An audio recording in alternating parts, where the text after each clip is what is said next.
Nous allons prendre nos Bibles et nous allons tout de suite commencer cet enseignement sur le mystère du baptême. C'est un enseignement tellement important. Et si je commence tout de suite, sans transition, c'est parce que c'est un thème qui est vaste. Amen. De nombreuses personnes pensent que le baptême a commencé quand Jésus-Christ est venu. Parce que Jean-Baptiste s'était mis à faire des baptêmes.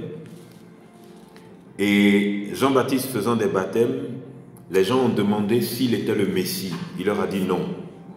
Parce que eux pensaient que c'est le Messie, normalement, qui est censé faire des baptêmes. Amen. Mais Jean-Baptiste lui-même, pour comprendre le baptême, on doit se poser la question, qui a dit à Jean-Baptiste de faire le baptême et pourquoi il lui a été dit de le faire? On doit faire très attention, quand on parle de baptême, on doit faire très attention à qui nous baptise. Tu dois prendre conscience que l'homme de Dieu qui te baptise doit avoir été consacré par l'Éternel, par Dieu, et il doit te baptiser de la même manière que lui, il a été baptisé. Des personnes sont allées au baptême, or c'était une fille qui avait un copain. On ne lui a pas expliqué la réalité de où elle partait. Elle partait alors qu'elle fume, ou elle se drogue, ou il fume, ou il boit. C'est un fornicateur. Celui qui le baptise ne lui a rien dit. On ne lui a pas expliqué. La personne qui te baptise comme elle est, tu risques d'être comme ça parce que malheureusement, tu t'en vas t'inscrire dans un engagement où la personne qui te baptise elle-même, elle s'est mal engagée quand il s'agissait d'elle. La Bible dit que Jean-Baptiste était un prophète. C'est quelqu'un qui a été consacré par le Saint-Esprit pendant qu'il était dans le ventre de sa maman. Lorsque Marie est partie voir sa parenté et qu'elle l'a salué, la Bible dit que le bébé a tressailli parce qu'il a ressenti la présence de Dieu, Christ, dans le ventre de Marie, et en sentant les deux consacrés sont rentrés en connexion, ce qui humainement n'est pas possible. Amen. Amen. Pour vous dire à quel point la consécration est importante. C'est à Jean-Baptiste maintenant que Dieu va venir dire: va, prêche la repentance. Une fois que quelqu'un se repent, plonge-le dans l'eau. Amen. On va aller dans Marc 1, verset 4. Il prêchait le baptême de repentance qui va avec l'action de baptiser. Amen. Quand le Saint-Esprit m'utilise pour faire des délivrances, je dis aux gens, tu vas demander pardon pour telle chose. Ensuite, tu vas te repentir. Ce n'est pas la même chose, mais ça se ressemble. Donc, le baptême de la repentance, ça veut dire que on veut te plonger. Baptême, ça veut dire plonger, immerger quelqu'un. Maintenant, le baptême de la repentance, c'est d'abord que tu vas plonger dans le regret. Tu te repens, ça veut dire que tu regrettes. Deuxièmement, tu plonges dans le vœu de ne plus recommencer ce que tu faisais quand tu étais un pécheur. Il baptisait dans le désert et il prêchait le baptême de la repentance. Donc il leur expliquait que si tu viens à moi, si tu veux que je te plonge dans l'eau, tu dois comprendre que tu demandes pardon à Dieu pour ta vie d'avant que tu me croises et que tu ne vas plus jamais faire ce que tu faisais avant de venir ici. La Bible dit qu'il prêchait le baptême de la repentance pour la rémission des péchés. Ce qui veut dire que quand tu veux aller te faire baptiser, c'est parce que tu demandes à Dieu la rémission de tes péchés. Vous imaginez tous ceux qui sont chrétiens qui se baptisent et qui pêchent toujours. Donc, tu es venu te repentir, tu es venu demander pardon, tu es venu dire que tu ne recommences plus et tu viens dire à Dieu, s'il te plaît, je désire la rémission de mes péchés. Qu'est-ce que ça veut dire? Ça veut dire qu'on va effacer ton ardoise. Mais combien sont rentrés dans l'eau du baptême pour aller coucher avec une femme après hors mariage, pour aller coucher avec un homme hors mariage, pour aller boire, pour aller fumer, pour aller regarder des films porno, pour aller en boîte de nuit, pour aller dans les bars, pour aller faire tout ce qui n'est pas bon pour un chrétien. Or, ils étaient venus pour la rémission de leurs péchés. Donc, il est important pour tout le monde de comprendre que tu viens là. C'est pour qu'on efface ton ardoise. Donc, si on doit faire la rémission de tes péchés, tu dois savoir que c'est une rémission divine. Jean-Baptiste ne peut pas remettre les péchés, il ne peut pas faire la rémission des péchés. C'est une rémission divine. Donc on ne se moque pas de Dieu, dit la Bible. On ne se fout pas de Dieu. Donc avant d'aller au baptême, tu dois bien réfléchir parce que tu es en train de demander à Dieu la rémission de tes péchés. Amen. Tu veux qu'on te plonge dans l'eau, tu veux te repentir et tu demandes la rémission de tes péchés. Ce baptême-là, c'est le baptême qui vous plonge dans la douleur. Amen. C'est le baptême par lequel ta famille va te rejeter parce que tu veux aller au baptême d'eau. C'est le baptême par lequel tout le monde va te combattre parce que tu veux aller au baptême d'eau. C'est le baptême par lequel tu seras renié par l'humanité, par le monde. Parce que tu ne fais plus partie du monde, tu veux faire partie du royaume de Dieu. C'est le baptême par lequel tout le monde va avoir de la haine contre toi dans ta famille, ton époux, ton épouse, tes enfants, tes tantes, tes oncles, tes cousins, tes cousines, parfois ta mère et ton père. C'est-à-dire que tu deviens un sujet de haine partout où tu passes. Pourquoi? Parce que tu veux changer de camp. Il leur dit, je dois être baptisé d'un baptême là. On t'insulte, on t'injurie, on te gifle, on te frappe, on te déshabille, on te met en slip devant tout le monde, on crache sur toi, on te méprise et on te diffame. Et puis on te crucifie et on veut te tuer. Pour ne pas dire on te tue. C'est un baptême pour lequel il faut avoir la tête sur les épaules et être sûr de sa conversion. Parce qu'à la fin des temps, Satan, il va dire, renie Jésus ou bien tu es fusillé dans 5 minutes. Et beaucoup vont faire marche arrière en reniant Jésus pour garder la vie. On va dire à beaucoup, on ne veut plus entendre la parole de Dieu dans ce quartier. On va dire à beaucoup, comme on a dit aux disciples, tu n'as plus le droit de prêcher. Tu n'as plus le droit de prêcher. Sinon, tu vas voir ce qu'on va te faire. Vous allez chez les musulmans, ils ont leur baptême. Vous allez chez les bouddhistes, ils ont leur baptême. Vous allez chez les maïkaris, ils ont leur baptême. Vous allez chez les protestants, ils ont leur baptême. Vous allez chez les catholiques, ils ont leur baptême. Mais au juste, pourquoi tous ces baptêmes-là sont venus? Pourquoi? Parce qu'à un moment donné, chacun a voulu créer sa religion. Dieu n'est jamais descendu du ciel pour créer une religion. Chacun a voulu créer sa religion. Du coup, chacun a fabriqué son baptême. Mais le problème, c'est qu'il n'y a pas plusieurs baptêmes en réalité. Il existe un seul Dieu. Et s'il y a un seul Dieu, il y a une seule direction de baptême qu'il a conseillé aux gens. Amen. On s'en va dans Actes 10, verset 47. Il se trouve qu'il y avait un problème. Normalement, tu donnes ta vie au Seigneur On te baptise d'abord d'eau.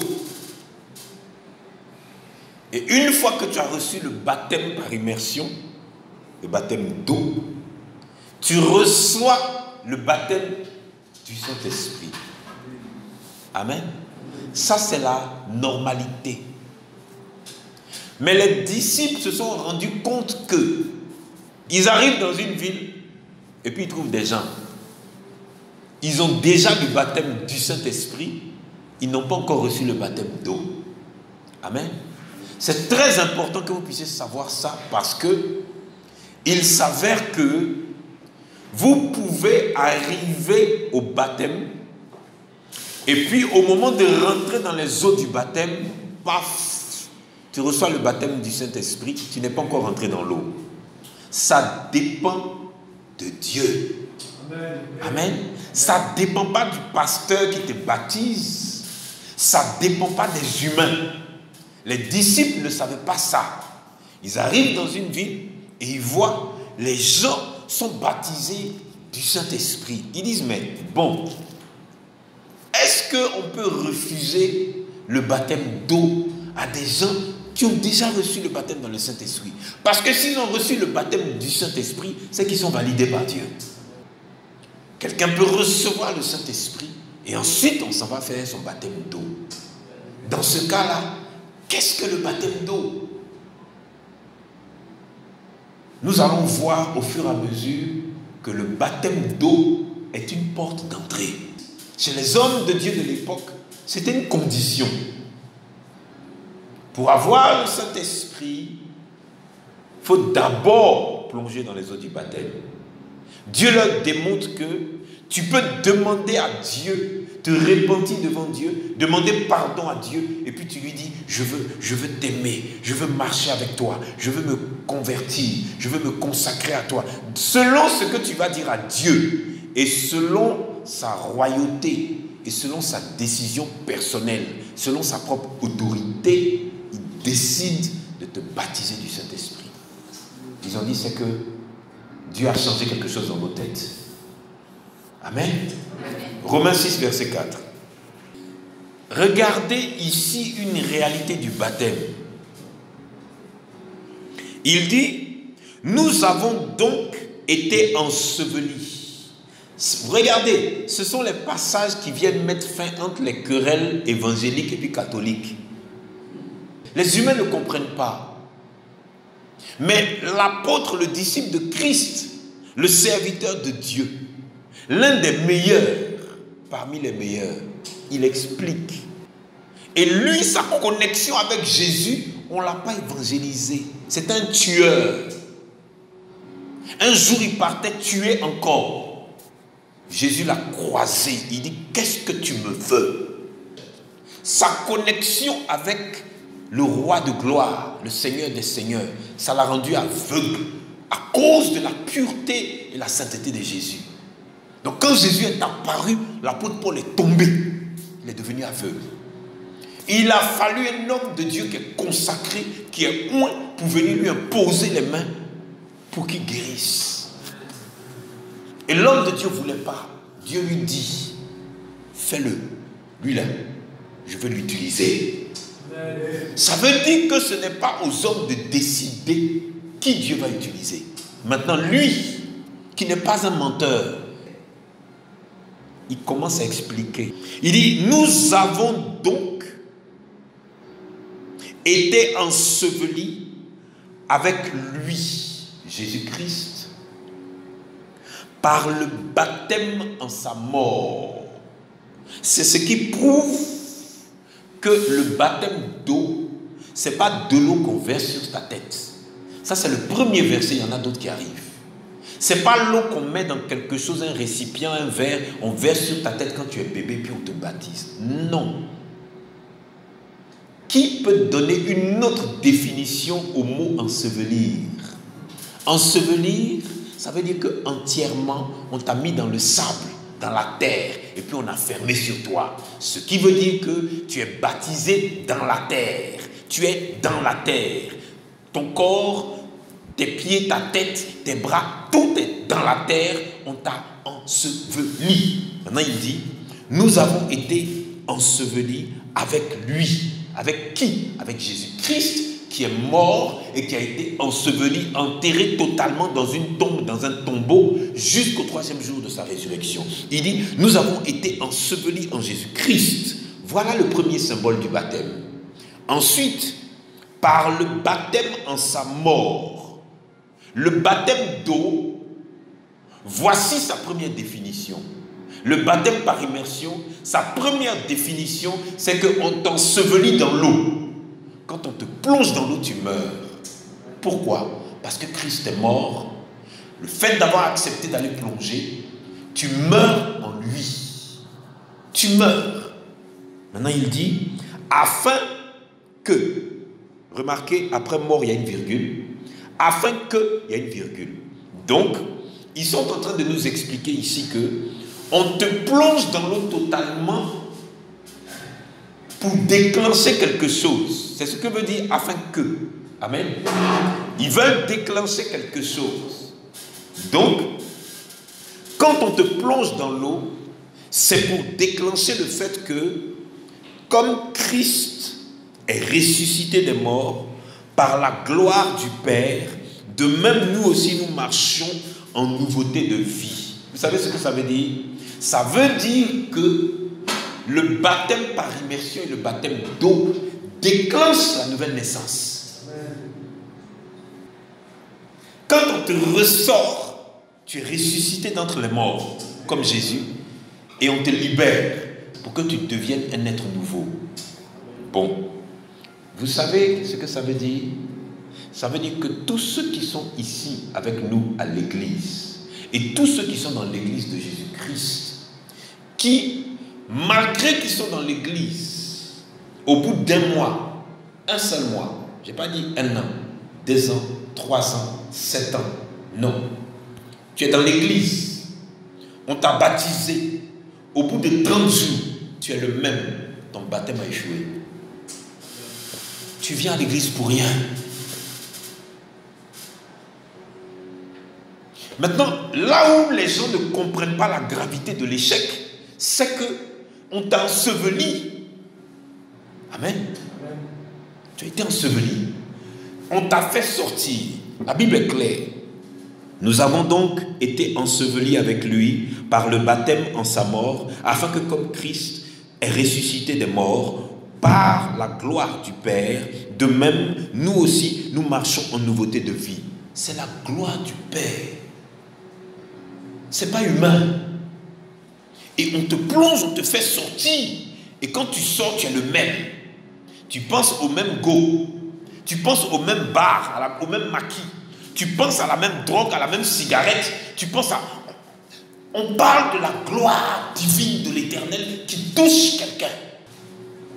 On n'est même pas en train de parler de délivrance. Hein. Vous savez pourquoi ça rate chez certains? Parce qu'ils viennent à l'église avec le mensonge dans leur cœur. Donc, quand ils s'en vont à la délivrance, ils mentent. Quand ils s'en vont au baptême, ils mentent. Et ils mentent à qui? À leur cœur. Pas à Dieu. On ne peut pas mentir à Dieu. Ils mentent à leur cœur. Donc, vous allez voir qu'après le baptême, ils n'arrivent pas à être transformés. La nouvelle naissance ne vient pas. Satan se joue des humains.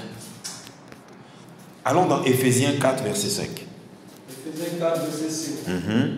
Il y a un seul Seigneur. Il y a un seul Seigneur. Une seule foi. Une seule foi. Un seul baptême. Un seul baptême, on va s'arrêter là. Vous avez vu, il y a une blanche qui disait à Paris qu'elle ne comprend pas la Bible se contredit. Mon père spirituel me dit, tu vois ce qu'elle dit, la Bible là, tu prends la première page de la Genèse, son explication est dans Corinthiens, la conclusion est dans Apocalypse. La Bible s'explique par elle-même parce que le Saint-Esprit est un esprit extraordinaire et la Bible ne peut jamais se contredire. Le Saint-Esprit nous expliquait tout à l'heure que chaque religion a créé son propre baptême. Mais pourquoi il y a un seul Dieu et puis on crée plusieurs baptêmes? Les musulmans ont créé, les bouddhistes ont créé, les évangéliques ont créé, les catholiques ont... Mais finalement, quel est le vrai baptême? La Bible est claire. La Bible dit, il y a un seul Seigneur. Et ici, on ne parle pas de l'Éternel des armées. On parle de Yeshua HaMashiach, Jésus-Christ de Nazareth. Il est venu sur la terre, il est parti voir Jean-Baptiste qui prêchait le baptême de la repentance. Il n'a jamais contredit ce baptême. Non. Il dit, je suis venu me faire baptiser. Donc il y a un seul Seigneur, Jésus-Christ, qui a validé le baptême d'eau, le baptême par immersion. Il y a une seule foi en qui le même Jésus-Christ, qui est fils du même Dieu, il y a un seul baptême. Que quelqu'un ne vienne pas te parler d'un autre baptême. Maintenant, Dieu vient de nous dire dans le livre de Romains que le baptême dont on parle là, c'est l'ensevelissement. Allons dans Colossiens 2, verset 12. Ayant été enseveli avec lui. Ayant été enseveli encore. Avec lui par le baptême. Vous êtes aussi ressuscités en lui. Et avec lui par la foi en la puissance de Dieu qu'il a ressuscité des morts. Amen. Mais c'est tellement limpide. Est-ce que ce passage a besoin d'être réexpliqué? Non. Il dit, ayant été enseveli avec Jésus-Christ par le baptême. Donc quand tu es enseveli avec Jésus-Christ, ça veut dire quoi? Ça veut dire que le jour où tu prends la décision d'aller au baptême d'eau, au baptême par immersion, tu prends la décision de mourir. Amen.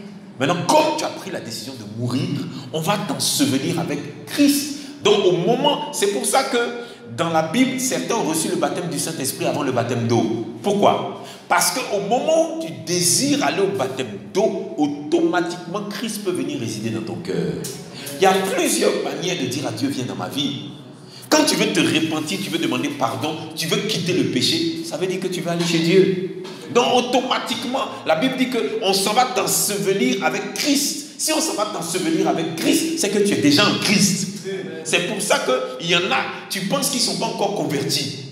Or, il s'est converti déjà parce qu'il croit en Jésus et c'est pourquoi il dit, je m'en vais au baptême. Comme il dit, je m'en vais au baptême, il dit en d'autres termes, je m'en vais mourir en Jésus. Donc s'il dit, je m'en vais mourir en Jésus, c'est qu'il est déjà chrétien. Amen. Ayant été enseveli avec lui par le baptême, vous êtes aussi ressuscités en lui. Et avec lui, par la foi en la puissance de Dieu qu'il a ressuscité d'entre les morts. Donc, ceux à qui on n'a pas expliqué, ceux qui n'ont pas la foi et qui sont partis, beaucoup sont revenus, même chose. Ceux qui ont la foi et qui ont compris que c'est par la foi que je suis mort. C'est par la foi que j'ai été enseveli. C'est par la foi que je ressuscite et que je deviens une nouvelle personne. Cette nouvelle personne ne boit plus. Cette nouvelle personne ne fume plus. Cette nouvelle personne ne se masturbe plus. Cette nouvelle personne ne regarde plus de films porno. Cette nouvelle personne ne vit plus dans la débauche. Cette nouvelle personne ne vit plus dans la fornication. Quand on te dit que tu ne dois plus avoir de go, ça veut dire que tu peux avoir une femme maintenant. Écoute, go là c'est fini. Ça veut dire marie-toi. C'est tellement simple. On te dit que maintenant, tu as été enseveli, tu reviens à la vie en Christ. Tu n'as plus le droit d'avoir un gars. On est en train de te dire tu peux avoir un mari. Parce que l'apôtre Paul, le même qui parle aux Romains, il est clair. Il dit, si tu brûles trop, marie-toi, on va quitter ici. C'est tellement simple. C'est tellement simple. Regardez ce que la Bible vient de nous dire. Il nous a sauvés. Il nous a quoi? Il nous a sauvés. Non à cause des œuvres de justice que nous aurions faites, mais selon sa miséricorde, par le baptême de la régénération et le renouvellement du Saint-Esprit. Vous savez ce que la Bible est en train de dire ici? Quand tu rentres dans l'eau, que tu es enseveli, et que la gloire de Dieu se déclenche, et que la nouvelle naissance est déclenchée, quand tu sors, tu viens de recevoir un baptême qui déclenche le baptême de la régénération de ta mentalité. Donc tu ne peux pas quitter là-bas et puis être le même. Tu ne peux pas. Oh, je sens la présence de Dieu plus je parle. Et tu ne peux pas, frère. Que tu sois un drogué. Mais écoutez, toi tu es assis ici, tu as pris la drogue une fois dans ta vie, et puis toi tu prêches la parole de Dieu. Un plaisantin va te dire Dieu n'existe pas. Ça te fait rire même. J'étais drogué. J'étais prostitué. Tu sais c'est quel démon? Et après ça, je rencontre Dieu et je prêche la parole. Dieu m'utilise pour chasser les démons, pour guérir les malades. Et puis un matin, tu rencontres quelqu'un, il dit, tu sais, Dieu n'existe pas, il faut me prouver. Tu ne vois pas la preuve qui est devant toi. Amen. Un drogué qui prêche aujourd'hui, ça ne te dit rien. Il dit, le baptême, là, il déclenche trop de choses que les gens ne comprennent pas. Tu ne peux pas rencontrer Dieu et tu ne changes pas. Le baptême de la régénération, tu n'es plus le même. Regardez, quelqu'un comme moi qui était une star dans la musique, chaque fois que j'arrive dans une ville, j'ai un studio d'enregistrement dans cette ville. J'ai un studio à Paris, studio d'enregistrement en Côte d'Ivoire. Même dans ma maison, il y a un studio d'enregistrement. Je ne rentre jamais dedans parce que je n'ai pas le temps. À cause de quoi? L'évangile. Pourtant, j'étais obsédé par la musique. J'en faisais une obsession. Mon Dieu, c'était la musique. C'est là que tu vois que dans chaque chose, il y a un esprit. Comme l'esprit qui me guidait est parti, ça ne me dit plus rien. Moi, j'ai Trace TV aussi chez moi. Je ne regarde jamais. Dans ma maison, là, Canal+, toutes les chaînes sont verrouillées. Quand les enfants veulent regarder les dessins animés, je déverrouille leur chaîne de dessins animés. Tu ne peux pas regarder des conneries dans mon dos. On s'en va dans 1 Pierre 3, verset 21. Écoutez bien. Cette eau était une figure du baptême. Cette eau était une figure du baptême. Qui n'est pas la purification des souillures du corps. Qui n'est pas la purification des souillures du corps. Mais l'engagement d'une bonne conscience envers Dieu. Mais l'engagement d'une bonne conscience envers Dieu. Et qui maintenant vous sauve. Et qui maintenant vous sauve. Vous aussi. Par la résurrection de Jésus-Christ. Amen. Monte maintenant au verset 20. Qui autrefois, ça veut dire c'était avant, Ancien Testament, allons. Avait été incrédule. Lorsque la puissance de Dieu se La patience de Dieu se prolongeait. Au jour de Noé. Au jour de Noé, c'est Ancien Testament. Pendant la construction de l'arche. Dans laquelle un petit nombre de personnes. Dans laquelle un petit nombre de personnes, ils étaient dans l'arche. C'est-à-dire 8 personnes. Fut sauvé à travers quoi? L'eau. C'est pas l'eau qui sauve, c'est pas le baptême qui sauve, c'est Jésus qui sauve, c'est lui le sauveur. Qu'est-ce qui est écrit ici?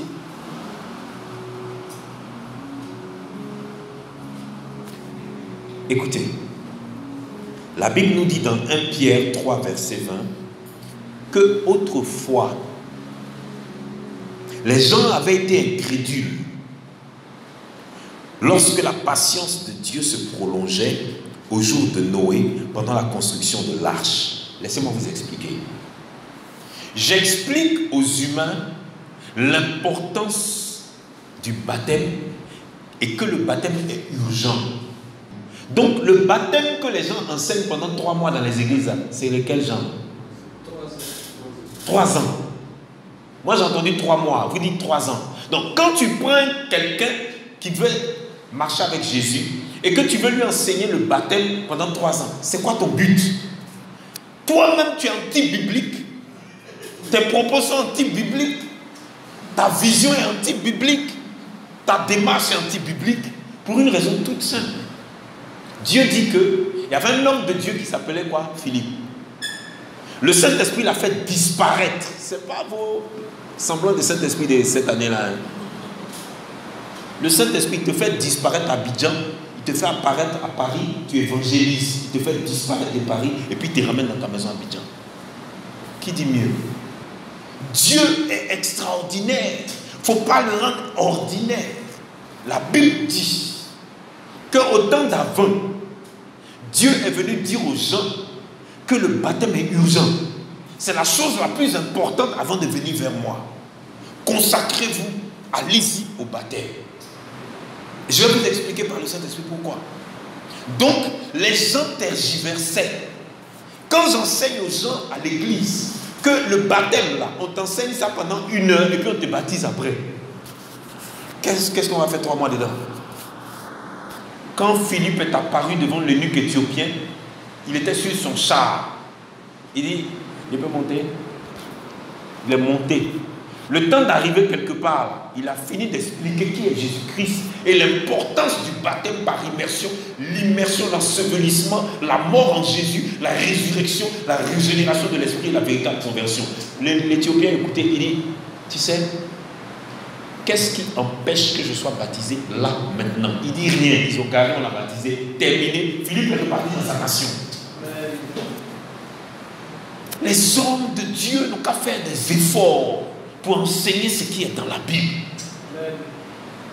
Maintenant, la Bible nous dit que au temps de Noé, c'est comme ça que Dieu est venu leur dire, écoutez, acceptez, répentez-vous, demandez pardon et puis rentrez dans l'arche. Si tu rentres dans l'arche, qui est le symbole de l'arche de Moïse, ça veut dire que tu acceptes d'entrer dans le corps de Dieu, qui est le corps du Christ et qui est le Saint des Saints. Donc l'arche de Noé là, c'était le Saint des Saints. Et si tu acceptais d'entrer dans l'arche de Noé, ça veut dire que tu acceptais d'entrer dans celui qui est la parole de Dieu. Ils ont refusé. La Bible dit qu'ils étaient incrédules. Et comme ils étaient incrédules, Dieu était patient. Patient, patient, patient. Mais Dieu leur a démontré dans l'Ancien Testament ce qui va se passer après. Dieu leur a montré que tu dois accepter de demander pardon à Dieu, de repentir des péchés. Quand Dieu leur a dit ça, il y a 8 seulement qui ont accepté. Moi, j'ai commencé à dire à mon frère, on ne peut pas sauver tout le monde. Il faut faire très attention quand tu veux sauver tout le monde.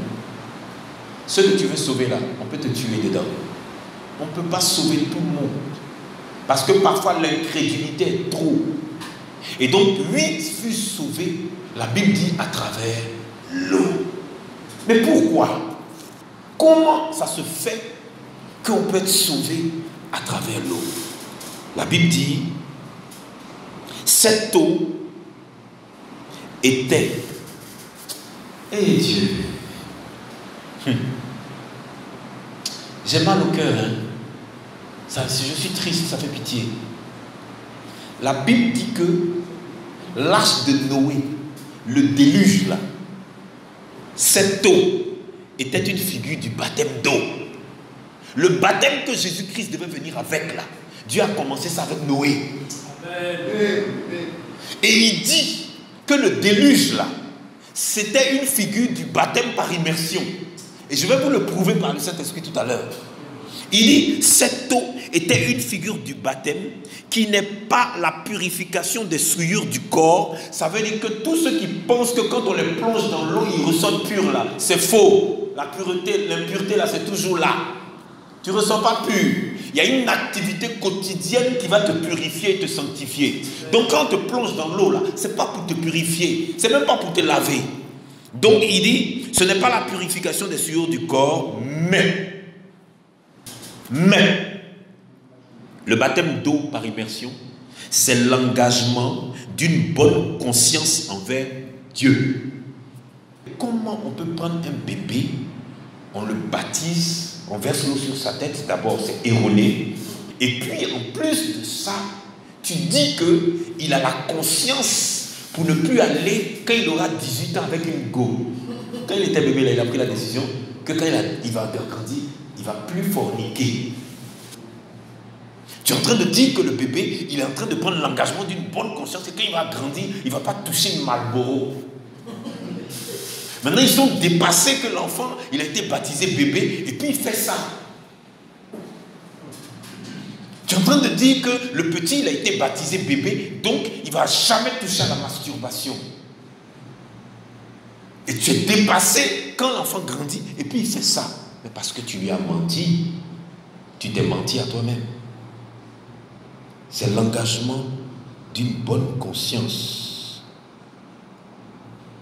envers Dieu et qui maintenant vous sauve, vous aussi, par la résurrection de Jésus-Christ. La résurrection, la résurrection. Vous savez, c'est tellement dommage. C'est tellement dommage. Maintenant, je vais vous expliquer quelque chose. Dieu sait qui il peut accepter dans son royaume et qui il n'accepte pas. Il cite dans Éphésiens, il cite dans Corinthiens. Maintenant, il s'est rendu compte que quand Adam et Ève ont péché, il était difficile de les ramener. Mais quelque chose s'est passé avec Adam et Ève. Quelque chose s'est passé. Amen. Amen. Adam et Ève ont péché par désobéissance. Et comme la Bible dit que la désobéissance est pire que l'idolâtrie, paf, ils ont déclenché une malédiction. Paf, ils se sont détachés de l'Esprit de Dieu. Et ils ont sombré dans les ténèbres. Quand Caïn et Abel sont arrivés, Caïn qui avait l'esprit noir, l'esprit démoniaque et diabolique. Quand je dis noir, ce n'est pas africain. Je parle des ténèbres. Donc, il a tué Abel. Et Abel, c'était un berger. C'est ce que la Bible dit. Or, berger, c'est pasteur. Donc, Satan a tué le pasteur avant qu'il se développe. Mais Dieu est trop fort. Il a attendu que Adam et Ève comprennent la nécessité de la repentance. Ça veut dire, tu dis à Dieu, je veux m'arrêter là, j'arrête de pécher, je ne veux plus recommencer et je te demande pardon. Vous savez comment reconnaître un bon chrétien? Il demande pardon facilement. Mais il y a des gens là, c'est dur. Tu vas faire 6 mois, tu reviens, il est dedans. Tu vas faire 20 ans, tu reviens, il est dedans. Et donc, lorsque Adam et Ève ont demandé pardon à Dieu, qui se sont repentis, avant ça, la croyance en l'Éternel avait foutu le camp.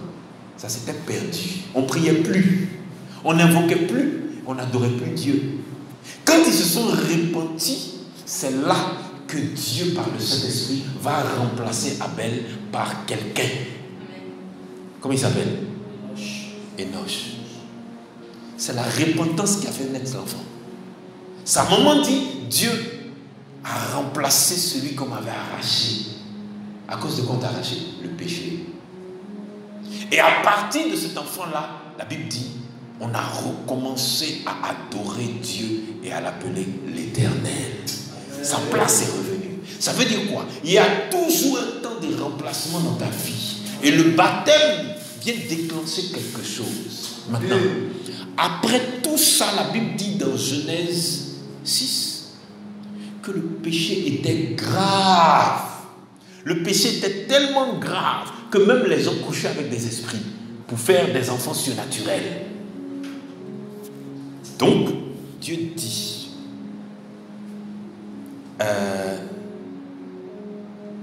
Noé, je vais détruire la chair. Écoutez bien ce que je vais vous expliquer par l'esprit maintenant. Dieu dit, je veux détruire la chair humaine. Écoutez bien, je veux détruire la chair humaine. C'est la chair qui pousse les gens au péché.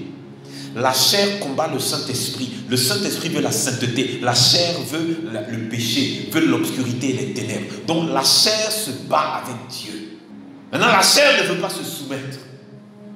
Dieu dit, je vais détruire la chair. Je vais détruire toute chair dans l'univers. Les animaux, je vais détruire. Les hommes, je vais détruire. Tout, je vais détruire. Tout ce qui vit, qui a souffle de vie, je vais détruire sa chair.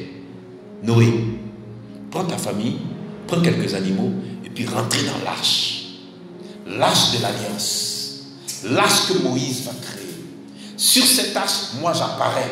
Parce que ma parole est sur l'arche. Quiconque vient à côté de l'arche reçoit ma parole. Ça c'est l'arche de Moïse. Quiconque entre dans l'arche reçoit la vie. Ça c'est l'arche de Noé. Entrez dans l'arche. Je veux détruire toute chair. Donc Dieu les fait rentrer. La Bible dit, c'est pas Noé qui a fermé la porte, c'est Dieu. Quand Dieu a fermé la porte, la Bible dit que Dieu a ouvert les écluses des cieux parce qu'il voulait détruire la chair avec quoi? De l'eau. Je répète, Dieu voulait détruire toute chair dans l'univers avec de l'eau. Voilà pourquoi dans 1 Pierre 3, la Bible dit c'est l'eau qui sauve. Pourquoi? Parce que pour détruire ta chair, il faut l'eau. Donc il a noyé la chair. Et pour que la chair meure, Dieu a ouvert les écluses des cieux. Il a déversé l'eau pendant 40 jours, 40 nuits. C'est le secret du jeûne de 40 jours. qu'est-ce qu'il a fait? Pour que Noé et sa famille puissent survivre avec les animaux, il les a élevés au plus haut niveau de la dernière montagne la plus haute qui existait à leur époque. C'est ce que la Bible dit. Et pendant ce temps, l'eau a tué la chair. Donc quand on te plonge dans l'eau, tu meurs, ta chair meurt. Maintenant, Dieu va élever ton esprit. Quand Dieu élève ton esprit, tu risques de recevoir la puissance surnaturelle du jeûne de Jésus-Christ et de Moïse, 40 jours, 40 nuits, où ça? Dans le cœur de l'Éternel, l'Arche de l'Alliance. À partir de là, tu deviens quelqu'un d'autre. Donc, Dieu a réussi là à tuer la chair. Regardez, lorsque les hommes sont partis en esclavage pendant 400 ans, lorsque Israël est parti en esclavage en Égypte, Dieu a oint quelqu'un. Quand Dieu l'a oint, Dieu l'a consacré. Quand Dieu l'a consacré, Dieu l'a baptisé. Dieu a baptisé Moïse. Quand Dieu a baptisé Moïse, il dit Moïse, retourne, va les chercher. La Bible dit que Moïse est parti les chercher.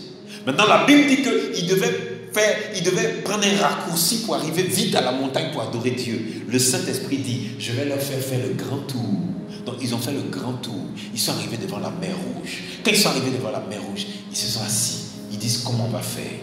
Le Saint-Esprit dit, il est important qu'avant que tu commences l'adoration sur la montagne de Dieu, je fasse le baptême de la nation d'Israël. Donc il va les baptiser tous ensemble. Il ouvre la mer. Il les fait passer au milieu de la mer pour leur montrer que tu es obligé de passer dans l'eau pour être sauvé, pour tuer la chair, pour tuer ta mentalité. Quand ils sont passés au cœur de l'eau, il a fermé l'eau. Ils sont arrivés de l'autre côté. Ils venaient de recevoir le baptême par immersion. Amen. Ils étaient immergés dans l'eau. L'eau n'était pas à leurs pieds. Ils étaient immergés. L'eau était comme un immeuble. Et puis c'était divisé. Ils sont passés à pied sec. Puis ils sont sortis là-bas. Dieu dit maintenant, venez à la montagne, vous allez adorer. Donc c'est important de passer par ce cycle-là avant de commencer à adorer Dieu. Avant de commencer. Parce que si tu ne passes pas par là, tu ne peux pas être touché par la profondeur. Les gens étaient étonnés quand j'ai fait 40 jours sans manger que je n'ai pas coupé à 18 heures. Mais à un moment donné, il faut détruire la chair. À un moment donné, il faut détruire la chair. Et ma chair a été détruite. Je n'ai plus besoin d'aller plus loin concernant le baptême. Parce que l'essentiel à savoir a été dit ici. Vous savez, l'être humain, dès que Dieu lui donne un peu d'argent, un peu de liberté, qu'il est un peu heureux, il devient oisif. Mais la parole de Dieu dit que l'oisiveté est mère du vice. Et beaucoup galèrent parce que leur oisiveté est dangereuse et ta bénédiction est un danger pour ta vie. C'est pour ça que Dieu préfère te priver. Mais si rapidement tu prends l'engagement d'une bonne conscience d'entrer dans l'eau, tu vas sauver ton âme, ton esprit et ton corps. À partir de là, tu changes de vie.